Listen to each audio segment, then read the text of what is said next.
এক গ্রামে থাকত এক ছোট্ট মেয়ে, নাম মণি। সে ছিল খুবই দয়ালু ও পরোপকারী। প্রতিদিন সে বনের পাশ দিয়ে সে হেঁটে স্কুলে যেত। একদিন বনের মাঝখানে সে দেখতে পেল একটা ছোট্ট পাখি কাঁদছে। মণি জিজ্ঞেস করল, তুমি কাঁদছো কেন পাখি? পাখি বলল, আমি জাদুর পাহাড়ে থাকি, আমার ডানা ভেঙে গেছে, আমাকে একটু সাহায্য করো দয়া করে। মণি ব্যাগ থেকে ব্যান্ডেজ বের করে পাখির ডানা জড়িয়ে দিল। পাখি হেসে বলল, তুমি খুব ভালো মেয়ে, আমি আসলে সাধারণ পাখি নই, আমি একজন জাদুকরি পাখি।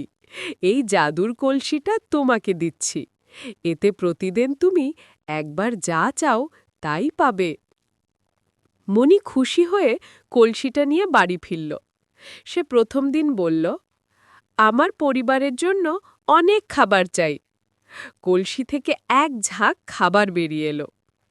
পরদিন সে বলল, সবার জন্য জামা কাপড় চাই। আবার কলসি পূরণ করে দিল। গল্পের মোড় নেয় যখন মণির এক প্রতিবেশী লোভী চাদু কাকা ব্যাপারটি জেনে যায়।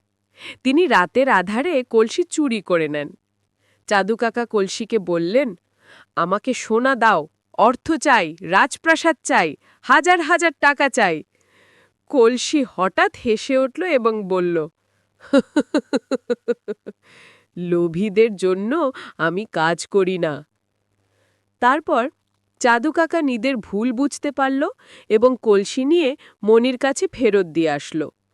সে মণির কাছে ক্ষমা চাইল। মণিরা গ্রামের সবার সাথে আনন্দে মেতে উঠল।